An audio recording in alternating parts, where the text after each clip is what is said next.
하나님 말씀 보겠습니다. 마태복음 22장 1절에서 14절입니다. 같이 읽겠습니다. 예수께서 다시 비유로 대답하여 이르시되 천국은 마치 자기 아들을 위하여 혼인잔치를 베푼 어떤 임금과 같으니 그 종들을 보내어 그 청한 사람들을 혼인잔치에 오라 하였더니 오기를 싫어하거늘 다시 다른 종들을 보내며 이르되 청한 사람들에게 이르기를 내가 옷찬을 준비하되 나의 소와 살찐 짐승을 잡고 모든 것을 갖추었으니 혼인잔치에 오소서 하라 하였더니 그들이 돌아보지도 않고 한 사람은 자기 밭으로 한 사람은 자기 사업하러 가고 그 남은 자들은 종들을 잡아 모욕하고 죽이니 임금이 노하여 군대를 보내어 그 살인한 자들을 진멸하고 그 동네를 불사르고 이에 종들에게 이르되 혼인잔치는 준비되었으되 청한 사람들은 합당하지 아니하니 내 거리 길에 가서 사람을 만나는 대로 혼인잔치에 청하여 오라 하는데 종들이 길에 나가 악한 자나 선한 자나 만나는 대로 모두 데려오니 혼인잔치에 손님들이 가득한지라 임금이 손님들을 보러 들어올세 거기서 예복을 입지 않는 한 사람을 보고 이르되 친구여 어찌하여 예복을 입지 않고 여기 들어왔느냐 하니 그가 아무 말도 못하거늘 임금이 사람들에게 말하되 그 손발을 묶어 바깥 어두운 데에 내던지라 거기서 슬피 울며 이를 갈게 되리라 하니라. 청함을 받은 자는 많되 택함을 입은 자는 적으니라. 아멘. 할렐루야. 하나님의 큰 은혜가 넘치기를 바랍니다. 유대인의 잘못된 천국관이라는 말씀을 가지고 같이 은혜를 나누고자 합니다. 이 오늘 본문 말씀은 혼인잔치 비유라고 많이 알려져 있습니다. 그래서 오늘 말씀을 살펴볼 때 우리는 22장 이제 들어왔는데 21장에서 예수님께서 성전에 들어가셔서 매매하는 자들, 그 다음에 환전하는 자들 다 뒤엎으셨습니다. 왜 이런 일을 하느냐, 누구로부터 권위를 받았느냐라는 종교 지도자들의 질문이 계속 이어지고 있습니다. 그랬을 때 예수님께서 세례 요한의 세례를 이야기합니다. 어디서부터 왔느냐? 사람들은 세례 요한의 세례를 통해서 세례 요한은 물로 세례를 주지만 예수님은 뭘로 세례 준다고요? 성령으로 세례를 주신다. 성령으로 세례를 주시는 그분은 하나님의 아들이요 하나님의 어린 양이다. 그러면 종교 지도자들은 당연히 그 하나님의 아들로 오신 예수님을 영접하고 그 예수님으로부터 세례를 받아야 되는데 오히려 뭐 한다고요? 배척합니다. 왜? 자기 생각과 다르니까. 천국은 내 생각으로 들어갑니까? 예수님이 하신 일로 들어갑니까? 그러면 내 생각은 내려놔야지. 근데 우리는 내 생각 갖고 다른 사람의 행위를 판단한다. 그게 내 생각이다. 내 생각이 뭐냐? 내 생각을 가지고 다른 사람이 천국 간다? 못 간다? 조울질하고 있는 거예요. 천국은 오직 뭘로 간다고요? 예수님의 십자가 보혈의 피를 믿는 그 믿음으로만 가는 겁니다. 그러니 다른 사람 행위를 가지고 판단하지 말라. 그러면 너나 잘하면 된다. 한번 따라합시다. 나만 잘하자. 나만 잘해도 된다. 나만 잘한다는 게 뭐냐? 누구만 높이면 되는 거예요? 성령으로 세례를 주시는 예수님만 바라보자. 그게 진짜 잘하는 신앙이다. 그래서 요한의 세례를 말씀하시고 또 이제 잘 못 알아들으니까 두 아들, 첫째 아들은 가라, 일하러 가라 그랬더니 간다 해놓고 안 가고, 둘째 아들은 안 간다 해놓고 가는데, 첫째 아들은 종교 지도자들을 의미하고 둘째 아들은 세리와 장녀를 의미한다. 그래서 천국은 누가 가더라? 도저히 우리 생각으로는 세리와 장녀가 간다 못 간다? 못 가는데 예수님의 말씀은 그들이 간다 이 말. 왜 가느냐? 의의 도로 온 말씀을 믿었다 이 말. 예수님을 믿는 자는 천국 간다. 근데 내 생각으로 자기가 모든 것을 판단하게 되면, 그래서 예수님을 믿지 아니하게 되면 그거는 천국 갈 길이 없다 이 말이에요. 그리고 이제 지난주 살펴본 대로 어떤 비유가 나옵니까? 포도 농부 비유가 나옵니다. 그래서 모든 걸 준비해놓고 농부들에게 여기서 일해라. 그래서 이제 싹스를 받으러 보냈더니, 열매를 받으러 보냈더니 종들을 죽이고 심지어는 아들까지 죽이더라. 그래서 주인이 어떻게 하겠느냐? 다 쫓아내고 진멸하고 새로운 사람에게 열매를 바칠 만한 사람들에게 이 포도원을 주겠다. 열매가 뭡니까? 열매가 뭐냐? 예수님만 그 아들만 높이는 자들을 열매 맺는 사람이라. 그래서 예수님이 말합니다. 하나님의 나라를 너희는 빼앗기고 그 나라의 열매 맺는 백성이 받으리라. 그 열매 맺는 백성, 하나님 나라는 열매 맺는 백성이 받는데 성경이 말하는 열매가 뭐냐? 예수님만 바라보는 겁니다. 예수님만 의지하고 예수님의 십자가 피로 감사하며 살아가는 우리 모두가 되어야 할 줄로 믿습니다. 자, 오늘은 22장 혼인잔치 비유, 먼저 말씀 전체를 한번 살펴보고 우리가 말씀을 보도록 하겠습니다. 예수님의 비유는 인간의 상식으로 이해된다 안 된다? 이해가 안 됩니다. 그러니까 내 생각으로 이해해야지 하면 안 됩니다. 예수님이 말씀하신 의도를 알아야 됩니다. 자, 보십시다. 천국은, 예수님 다시 비유로 말씀하죠. 천국은 자기 아들의 혼인잔치입니다. 혼인잔치의 어떤 임금과 같은데, 잘 보십시오. 3절에 가보시면 그 혼인잔치에 청했다. 사람들을 청했다. 청했다. 그러면 임금의 아들 혼인잔치에 청함받은 사람들은 어떻게 해야 되겠습니까? 기쁨으로 가야지. 만약 안 가면 임금을 무시하는 거잖아. 다시 2절을 가보십시다. 이게 중요한 겁니다. 어떤 임금이라고 그랬어요. 임금은 그 땅에 권수 있는 자잖아요. 임금의 말을 들어야 됩니까? 안 들어야 됩니까? 들어야지. 그러면 3절에 임금의 말을 전했더니 오기를 싫어한다. 4절 가보십시다. 다시 임금이 어떻게 합니까? 다른 종들을 보내며 이르되 청한 사람들 혼인잔치 아직 왔어요? 안 왔어요? 안 왔어요. 혼인잔치가 천국이란 말이에요. 청한 사람들은 누구냐? 유대인이에요. 이스라엘 백성이에요. 아직 천국 갔어요? 안 갔어요? 안 갔지요. 청했지요. 그러면 가야 돼요? 안 가야 돼요? 왕의 명령에 가야지. 그런데 다 준비해놨으니까, 다 준비했으니까 청한 사람들에게 오소서 했는데 5절에 가보니까 5절에 그들이 뭐라고 이야기합니까? 돌아보자. 이런 사람이 있습니까? 세상에? 없지요. 대통령이 초청하면 가문의 영광으로 생각하고, 야, 저를 초청했으면 갈까요? 안 갈까요? 가야죠. 제일 좋은 옷 하나 사 입고, 그죠? 가야지. 가는 게 정상이죠. 가서 기쁨을 같이 나누는 거지요. 훈장을 주려고 초청하는데 왜 안 갑니까? 그렇죠? 그러면 가야 되는데 가지 않습니다. 이게 상식으로 이해가 안 된다 이 말이에요. 그러니까 성경은 상식으로 보면 된다 안 된다? 안 됩니다. 기준은 누가 되느냐? 예수님이 기준입니다. 그래서 한 사람은 자기 밭으로 가고 또 한 사람은 사업하러 가고 결혼했으니까 뭐 또 못 간다 그러고 그 남은 자들은 또 어떻게 종들을 잡아 모욕하고 죽였다. 세상에 이런 일이 어디 있냐? 그러니까 비유다 이거예요. 비유. 무슨 비유냐? 5, 7절에 가보십시다. 임금이 노하여 군대를 보내 그 살인한 자들을 어떻게? 진멸하고 그 동네를 불사르고. 그러니까 이스라엘이 왜 심판받느냐? 분명히 형식적으로는 하나님을 너무너무 잘 섬겼어. 형식적으로는. 근데 하나님의 종들을 하나님의 심지어 아들까지 어떻게 해요? 죽였다 이 말입니다. 이거는 하나님을 섬기는 행동 맞습니까? 아니죠. 행동은 부모님 말씀에 잘 듣는 것처럼 해. 근데 맨날 가만 보니까 순종하는 게 아니야. 공부 열심히 한대. 공부 열심히 해놓고 책 뒤에는 뭐가 있어?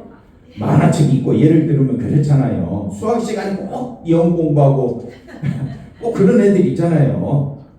뭐 공부 잘해서 그러면요 뭐 하든 말든 아무 상관없는데 열심히 공부한다 해놓고 뭐 또 게임이나 하고 있고 놀러 갈 생각만 하고 있고 뭐 그러면 그럼 부모님 말씀 듣는 겁니까? 안 듣는 거죠. 이제 예를 들면 그렇다는 겁니다. 그래서 청한 사람들은 잘 보십시오. 청한 사람들은 이 비유에서는 이스라엘 사람들 종교 지도자들입니다. 그러면 청한 사람들은 당연히 들어가야 되는데 합당하지 아니하다. 이게 첫째 아들과 똑같다 이 말이에요. 첫째 아들과. 그 다음에 9절 가봅시다. 그래서 네 거리 길에 가서 사람을 만나 혼인잔치에 청하여 오라. 네 거리 길로 가라. 이제 뭐 비유니까 이거는 이방 세계로 복음이 열려졌다고 보십시다. 이방 세계로 유대인들은 예수를 믿지 아니하고 십자가 못 박으니까 복음이 사도행전에 가니까 온 세계에 복음이 증거되는 거죠. 사방으로 가서 예수 믿는 자들을 청하여 오라. 그랬더니 한번 더 합시다. 악한 자나 선한 자나 다 천국에 들어가더라. 그러니까 우리 생각으로는 도무지 천국은 누가 가야 됩니까? 권사님? 선한 자가 가야 됩니까? 악한 자가 가야 됩니까? 그렇게 구별하지 말라 이 말이에요. 오늘 말씀은 사람을 구별하지 말라. 교회를 구별하지 말라.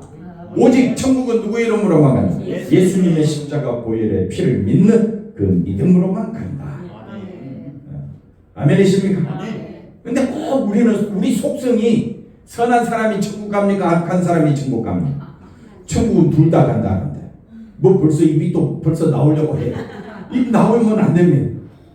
마음을 여십시오. 예수님은 사람을 구별한다 구별하지 않는다. 구별하지 않습니다. 오직 자기 피를 믿는 사람. 자기 피만 바라보는 사람. 왜? 모든 사람은 다 죄인입니다. 하나님의 심판받아 마땅한 존재. 예수님이 구원해 주시지 않으면 우리는 천국 들어갈 길이 없습니다. 그래서 악한 자나 선한 자나 만나는 대로 모두 데려오니 혼인잔치에 손님들이 가득합니다. 그러니까 천국이 채워졌습니다. 근데 11절에 가보니까 또 이해가 안 되는 말씀이 나옵니다. 임금이 손님을 보러 들어올 때 거기에 뭐 어떤 사람이 있느냐? 예복을 입지 않는 사람. 예수님의 피에 옷, 다시 말하면 흰 두루마리, 흰 옷을 입은 자.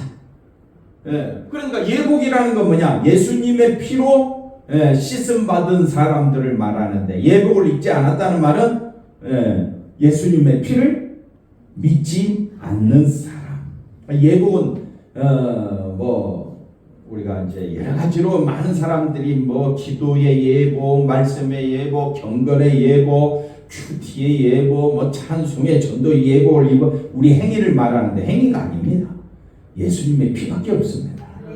예수님의 피로 내가 내 속은 선한 자 악한 자 구별할 길이 없습니다. 우리는 오직 누구로? 예수님의 피로. 그래 예수님의 피를 믿지 않는 사람은 어떻게 되느냐? 어찌하여 예수님 피를 믿지 않고 여기 들어왔느냐? 13절에 어떻게 해요? 어두운 데에 내 던지라. 그러니까 우리 상식으로 이해가 안 된다 이 말이에요. 어떻게 임금이 다 오라 해놓고 갑자기 예복을 입지 않았다고 지옥으로 떨어뜨리느냐 이 말이에요. 그래서 이 말씀의 의도는 예수님은 하나님의 아들로 우리에게 생명을 주러 오셨는데 자기 행위를 강조하는 사람들은 예수님을 믿지 않더라. 왜 안 믿느냐? 예수님보다 누가 더 소중해? 자기가 더 소중해. 한번 더 합시다. 예수님의 십자가의 의의 도. 그러니까 의는 어디밖에 없다? 십자가밖에 없는데 서기관들과 바리새인들과 종교 지도자들은 의가 어디 있다고요? 자기 행위에 있다고 이야기하는. 그런 사람들은 자기 행위의 예복을 입고 온 사람은 천국에 합당하지 않고 예수님의 십자가의 의의 예복을 입은 사람은 천국에 합당하다. 그래서 청함을 이스라엘 사람들 또 뿐만 아니라 지금도 수많은 사람들에게 복음이 증거되지만은 천국은 어떤 사람이 간다고요? 택함을 입은 사람이 간다. 그래서 내가 예수님의 십자가 피만 높이고 있는 사람이라면 그 감사할 일입니다. 하나님의 은혜로 우리가 살아가는 줄로 믿습니다. 이렇게 해놓고 본문 말씀을 한번 보겠습니다. 그래서 본문의 비유는 조금 굉장히 난해한 내용이다. 임금이 자기 아들을 위해 혼인잔치를 베풀고 청한 사람들을 혼인잔치에 오라고 하였는데 그러면 당연히 가야 되는데 오기를 싫어한다. 이 말 자체가 말이 안 되는 내용인데 지금 우리에게 말해주고 있습니다. 심지어 임금이 보낸 사람들을 잡아 모욕하고 죽였다. 참 이것은 이해가 안 된다. 잔치가 베풀어지면요 거지들도 어떻게 해요? 작년에 왔던 각살이 가면서 오는데 왜 사람들이 안 오느냐. 그러니까 우리 상식으로 지금 말씀을 이해하면 안 된다. 이 비유는 대제사장들과 바리새인들의 잘못된 천국관이다. 그러니까 그들이 생각하는 천국관이 뭐냐면요, 이스라엘 사람들 중에서 천국 갈 사람은 누구냐? 저 바리새인들, 저 서기관들, 저 대제사장들, 저분들은 백성들로부터 존경을 받았고, 그 다음에 당연히 저 사람들은 어디에 들어간다? 천국에 들어간다. 그렇게 말했고 자기들도 그렇게 믿었어요. 신앙생활 잘했으니까. 그러니까 나는 회개할 이유가 없고, 나는 당연히 천국 들어가니까 세례 요한보다 나는 더 뛰어난 사람이야. 스스로 이렇게 의롭다고 스스로 생각하는 그 생각이 잘못된다. 오늘도 교회 오면요, 나는 다른 사람보다 더 낫다. 나는 옆에 있는 큰 교회보다 우리 교회 오니까 갑자기 초라해져. 우리 교회 오니까 재미도 없네, 볼 것도 없네. 여러 가지 핑계를 많이 대지. 왜 교인들이 떠나갑니까? 별로 교회 오면 유익된 게 없대. 그러면 누구 생각으로? 자기 생각으로. 그래서 큰 교회 가서 믿음 생활 잘하면요, 제가 말하겠습니까? 근데 또 큰 교회 간다 해놓고 또 교회도 안 가. 자기 생각이 옳은 거야. 그리고 자기는 당연히 죽으면 어디 간다고? 천국 간다고. 그럼 어떻게 천국 갑니까? 그래 말하면 난 정직하게 살았어. 나는 너보다 신앙이 더 좋아. 이렇게 말하면요, 서기관들과 바리새인들의 사고방식과 다를 바가 없다 이 말입니다. 예수님은 서기관들과 바리새인들과 율법사들을 너희들은 하나님 나라에 합당하지 않다라고 이야기하는데, 우리는 어떻게 합니까? 키우고 가야 된다고. 안 된다는데.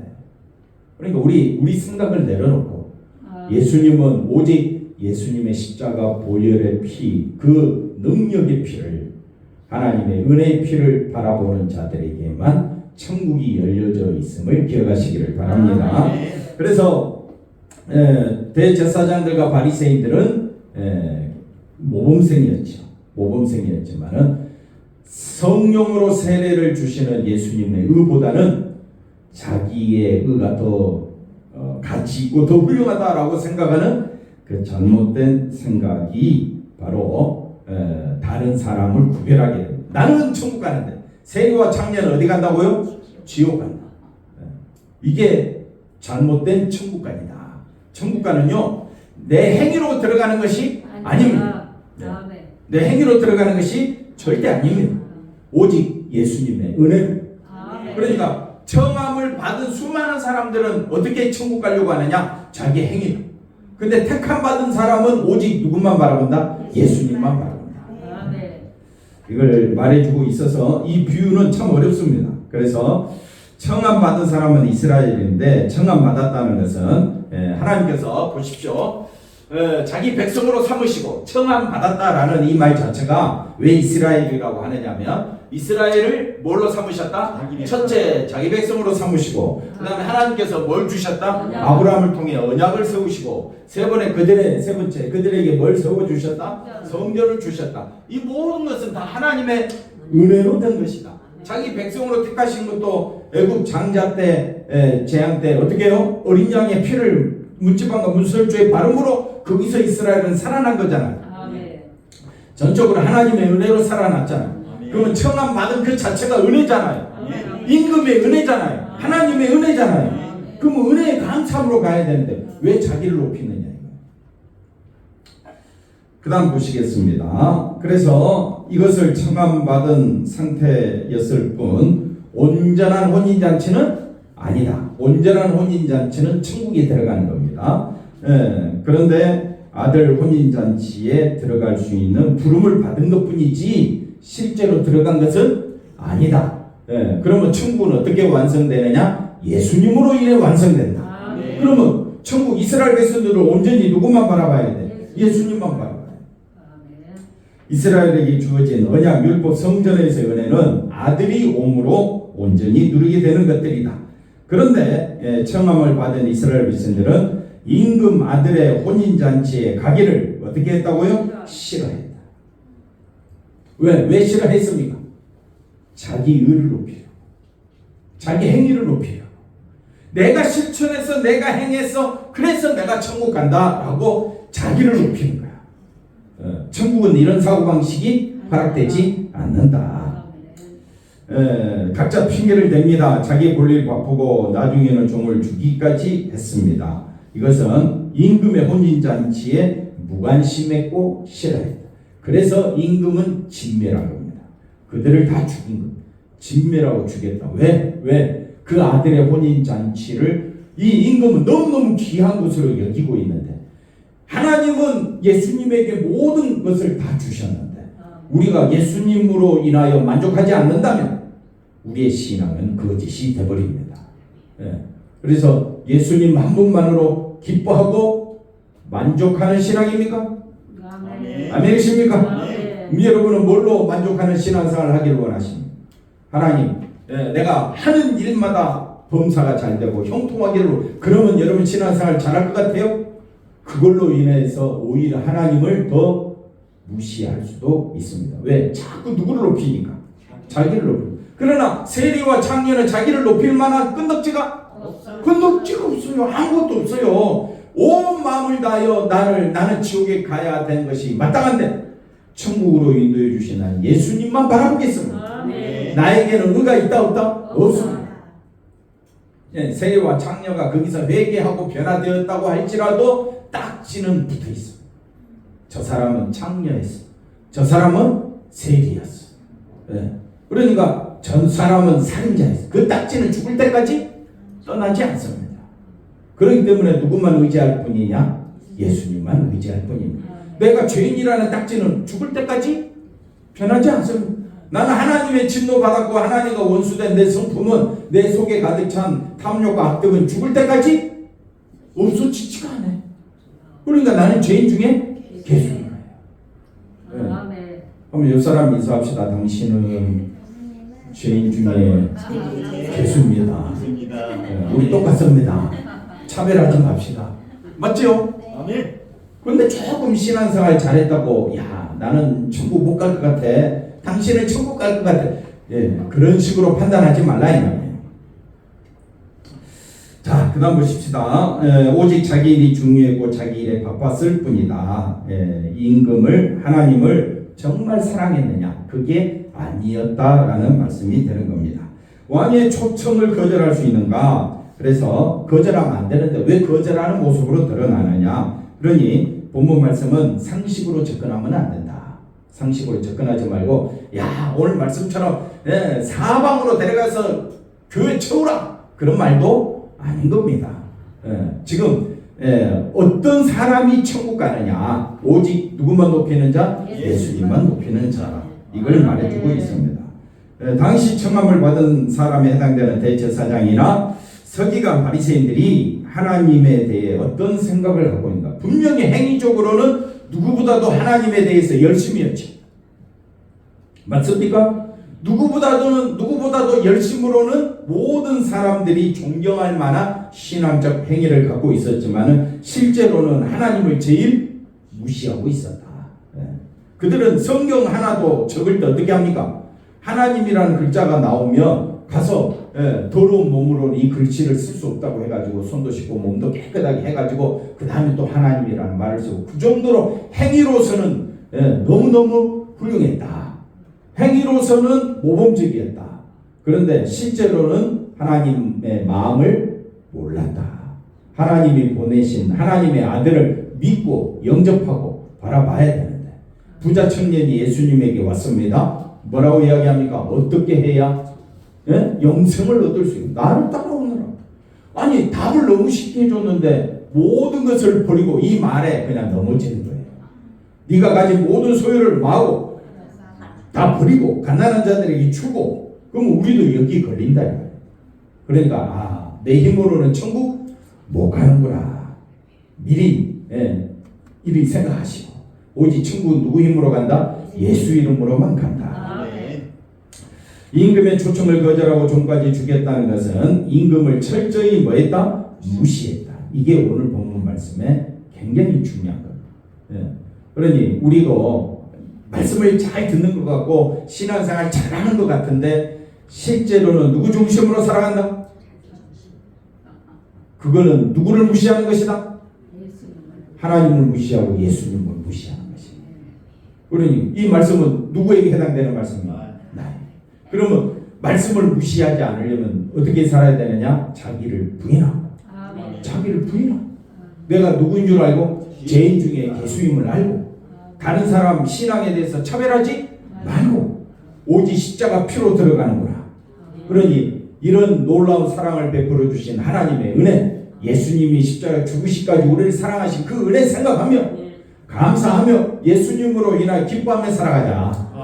이것이 세리와 창녀들이 누구만 믿었다? 예수님만 믿었다. 그럼 오늘 우리도 누구만 바라봐야 되겠습니까? 예수님만 바라봐. 어디에 있든지 누구만 바라보자. 예수님만 바라보면 되는 것입니다. 자, 그 다음 보시면 이들은 자신들을 정해준 임금의 은혜를 생각했었더라면 임금의 백성으로서 현재 누리고 있는 모든 것이 임금의 다스림으로 인해 주어진 복으로 여겼고 그리고 임금을 사랑하며 임금의 청함에 중요성을 두었을 것이다. 마찬가지로 오늘 우리도 하나님을 창조주로 전능하신 하나님으로 섬기고 경외한다면 우리가 예배드림이 당연하고 은혜에 감사함으로 살아가는 것이 당연한 겁니다. 불평 원망이 앞서는 것이 아니라 감사와 기쁨이 앞서는 우리의 삶이 되어야 할 줄로 믿습니다. 감사와 예수님으로 인하여 내 삶의 형편을 보는 것이 아니라 우리의 소가 없은 게 뭐죠? 마구간인가? 뭐죠? 외양간에 소가 없고 우리의 양이 없고 뭐 하여튼 아무도 없을 때 난 여호와로 인하여 즐거워하며 기뻐하겠노라. 아멘. 근데 맨날 기도하라면 울고 불고 뭐 없어서 힘들어서 고통스러워서 하지 말라 이 말이에요. 물론 우리 심정으로는 다 이해가 되는데 성경 말씀으로 가야 될 거 아니에요. 우리 생각으로 이해되는 상황이 아니잖아요. 하나님 말씀은 오직 누구로 인하여 예수님으로 인하여 기뻐하는가? 그게 정말 하나님을 사랑하는 길이다. 예수님으로 인하여 즐거워하는가? 아멘이 왜 안 나와요? 예수님으로 인하여 즐거워하는가? 장로사님 화이팅!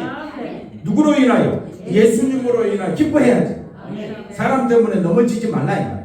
물질 때문에 넘어지지 말고 오직 누구로 인하여? 예수님으로 인하여 기뻐하고 즐거워하는 것이 바로 그것이 하나님을 경외하는 것이다. 하나님을 섬기는 우리의 삶이 되어야 할 줄로 믿습니다. 그러나 바리새인들은 자기 일이 더 소중했고 혼인잔치에 참여하는 기쁨보다는 세상에서 사람들로부터 인정받고 성공하는 것에 더 기쁨을 누리고 싶어했다. 한 칸 넘어가 보시면 맞습니까? 네, 한번 넘어가 보십시다.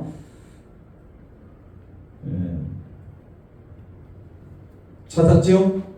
네, 그래서 혼인잔치 참여해서 얻는 기쁨보다는 세상에서 뭘 얻으려? 성공을, 세상에서 물질의 축복을 얻어 기쁨을 누리려고 사람들이 하나님을 섬긴다면 이거는 섬기는 것이 아니다. 참 오늘 말씀이 어렵습니다. 그리고 이해시키기도 힘들고 막상 돌아서면 또 다 잊어버릴 거지만은 다른 건 다 잊어버려도 나의 기쁨, 나의 즐거움은 어디 안에만 있다? 예수 안에만 있다. 여기까지 하겠습니다. 기도합니다. 하나님 감사합니다. 예수님만 높이며 섬기며 살아가는 우리들의 삶이 되게 도와주시옵소서. 감사하고 예수님의 이름으로 기도하옵나이다. 아멘.